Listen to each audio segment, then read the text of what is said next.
환자분께서는 지금 앞에서 두 원장님께서 잘 설명을 해주셨기 때문에 제가 좀 꼭 말씀드리고 싶은 부분이 체중이 좀 너무 많이 나가신다는 거죠.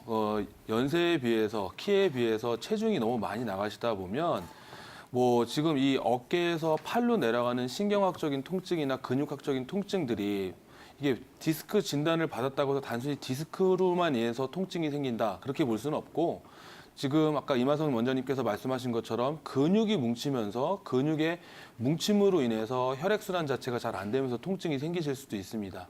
그렇기 때문에 이분은 반드시 정말 디스크 때문인지 근육이 뭉쳐서 때문인지를 좀 확인할 필요가 반드시 있을 것 같고요.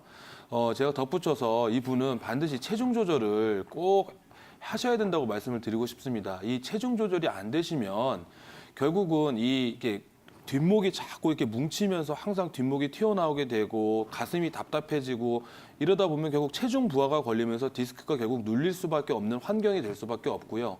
또 체중이 많이 나가시는 분들 특징이 뭐냐면 이게 조금만 움직여도 숨이 차십니다. 또 이게 벽에를 이렇게 가슴이 답답하고 숨이 많이 차시기 때문에 대부분의 이렇게 체중이 많이 나가시는 분들의 특징들이 뭐냐면 벽에를 되게 높게 베십니다. 이게 벽에를 원래 이렇게 낮게 베고 좀 베지 않아서 이게 목이 커브를 잡아줄 수 있게 좀 해주는 그런 수면 습관을 좀 유지하시는 게 되게 중요한데, 이게 뚱뚱하신 분들은 대부분 이게 숨이 차고 코를 많이 골고 하다 보니까 자꾸 벽에를 높게 베는 그런 습관들이 많이 있으십니다. 그래서 제가 꼭 부탁드리는 부분들은 체중 조절을 꼭 하셔서 이 디스크가 눌리는 그런 부하도 좀 줄이고 또 호흡하는 데도 좀 도움이 될 수 있게 체중 조절을 하시라는 걸 원칙을 꼭 말씀드리고 싶고요.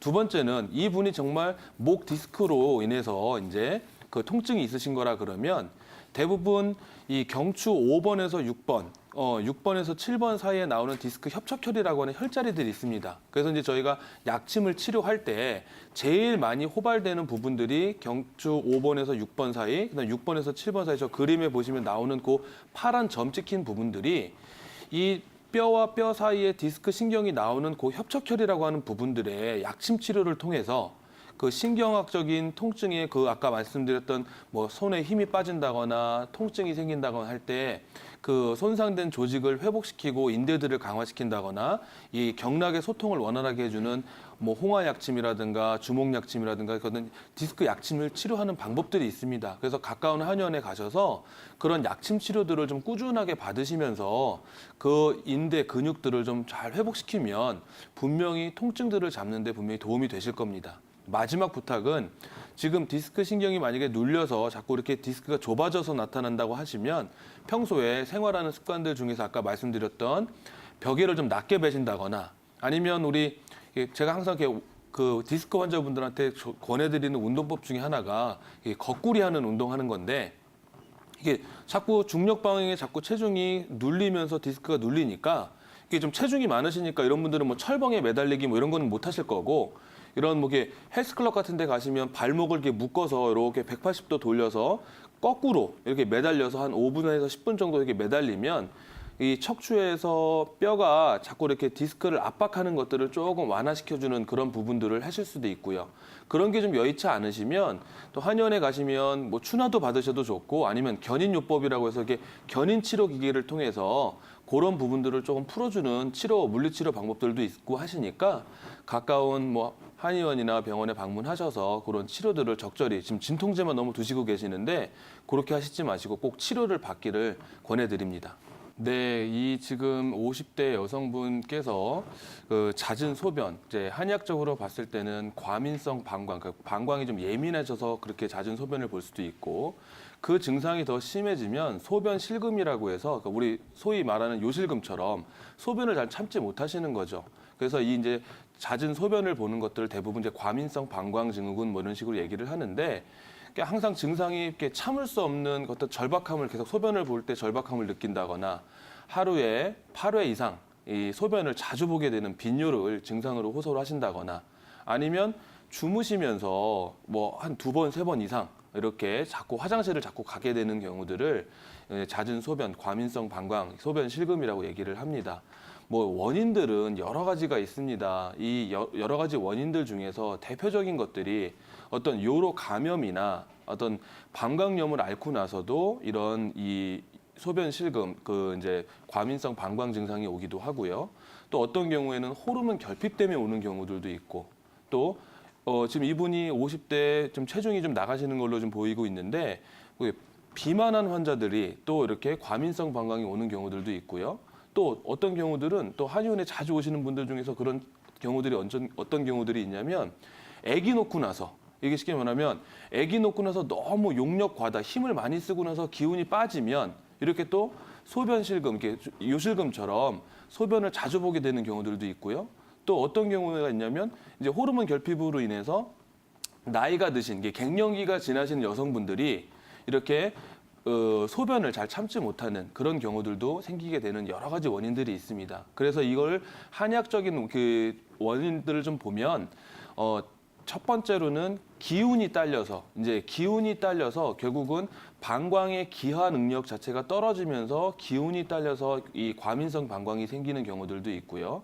아까 전에 말씀드렸던 염증 반응들 이런 이제 하초 습열형이나 하초 허한형처럼 이렇게 나타나는 경우들도 있고 또 하나 말씀을 안 드렸던 것들이 젊으신 분들 중에서 되게 예민하신 분들이 있습니다. 막 노심초사하시고 밤에 잠을 잘 못 주무시고 생각이 많으시고 이렇게 과민해져가지고 생기는 과민성 방광들도 있습니다. 근데 지금 이 환자분께서는 50대 여성이고 그죠? 체중이 좀 있으시고 제가 봤을 때는 결국 이 과민성 방광이 생기는 하나의 큰 틀을 보면 이 노화의 질환입니다.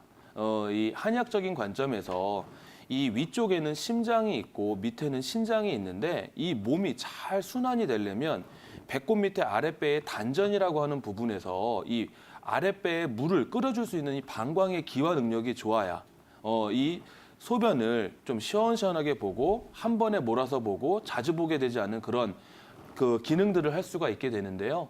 나이가 드시는 이 여성분들 노화가 이제 오시면서 점점 아랫배가 차지고 기운이 딸리면 이렇게 이제 소변을 자주 보게 되는 증상들이 생기게 되십니다. 그래서 보통 한의원에서는 이제 제가 봤을 때는 물론 정확한 진단이 필요하지만 대부분의 이런 경우들은 그것도 이 증상들 중에서 특별히 복통을 느끼거나 어떤 따끔따끔한 통증을 느끼지 않는다라고 봐서는 이분이 어떤 방광염이나 요로 감염으로 인해서 어떤 염증 반응으로 인해서 소변 실금, 이 과민성 방광이 생긴다기보다는 나이가 드시면서 좀 아랫배가 차지고 또 이렇게 체중이 많이 나가시고 하다 보면 이렇게 이제 방광이 좀 눌리면서 어떤 증상들이 생긴다고 볼 수 있기 때문에 제가 이분한테 좀 권해드리고 싶은 부분들은 이 방광의 기화능력을 올려주기 위해서 한의원에서는 꾸준하게 하면 좋은 방법 중에 하나가 이제 뭐냐면 이 뜸을 뜨는 겁니다. 아랫배에 이렇게 이제 왕뜸이라고 해서 보통 한 30분에서 40분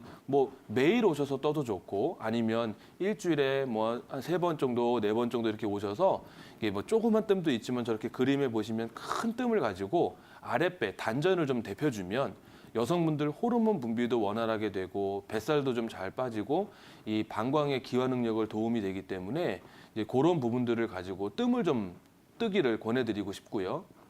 두 번째는 이 동의보감의 기허윤효, 쉽게 말하면 기운이 딸려서 이게 소변을 잘 막아주지 못하는 경우에 대표적으로 쓰는 그런 약들이 있습니다. 뭐 삼기탕이라는 약들도 있고 뭐 보중익기탕이라는 약들도 있는데 만약에 좀 기운이 너무 딸려서 이렇게 방광의 기화 능력이 떨어지면서 실금이 생기시는 거라면 그런 약들도 좀 꾸준하게 드시면서 보충을 한다면 충분히 도움이 될 수 있을 것 같고요. 마지막 부탁은 이 과민성 방광은 절대 완치가 되지 않습니다. 이거는 아까 말씀드렸듯이 나이가 드시면서 생기는 증상이기 때문에 노화의 하나의 질환이기 때문에 평소에 관리들을 좀 잘 하셔야 돼서 항상 아랫배를 좀 따뜻하게 해주신다거나 그다음에 커피나 탄산음료 같은 것들을 많이 드시면 방광을 좀 자극하기 때문에 그런 부분들은 꼭 삼가해 주시고 특히 저녁 6시나 7시 이후에 또 과다한 수분 섭취를 하면 당연히 화장실을 자주 가시게 되겠죠. 그래서 뭐 저녁 시간 어느 정도의 저녁 시간 이후에는 수분 섭취를 좀 제한할 필요가 있고요. 마지막 부탁은 반드시 좀 다이어트를 좀 통해서 너무 지나치게 체중이 나가면 아랫배가 더 차지면서 순환이 안 되실 수 있기 때문에 체중 조절하시는 것들을 꼭 부탁드리고 싶습니다. 시청자분 네, 안녕하세요. 예. 네, 어머니 평소에 그 예. 화장실을 좀 자주 가신다고 지금 말씀을 하시고 소변을 참지 예. 못하다고 하시는데 예. 평소에 좀 추위를 좀 많이 타시나요? 어떠신가요? 예, 손발이 차고요. 네. 추위를 많이 타요. 아, 추위를 많이 타세요? 예. 더운 거는 참는데 네네. 추위는 못 참아요. 아, 추위는 못 참으세요? 네네. 예. 그 평소에 소화가 좀 잘 된다거나 이런 그러니까 소화 불량이 좀 있다거나 좀 이렇게 좀 그 음식을 먹었을 때 이게 좀 불편한 느낌이 있으시거나 그런 건 없으신가요? 네, 그런 거는 많이 없어요. 아, 그런 건 많이 없으세요? 네. 최근에 뭐 이게 일이 좀 힘들다거나 기운이 좀 많이 이렇게 처진다거나 그런 느낌은 없으신가요? 아, 일이 너무 힘들어요. 아, 일이 너무 힘드세요? 예. 우리 아저씨가 이렇게 철왕 일을 하니까 네네. 그걸 거들어 주니까 엄청 힘들어요. 아, 그러세요? 그래서 이제 바쁘다 보니까 낮에는 수변을 어지간하면 참아요. 네네네.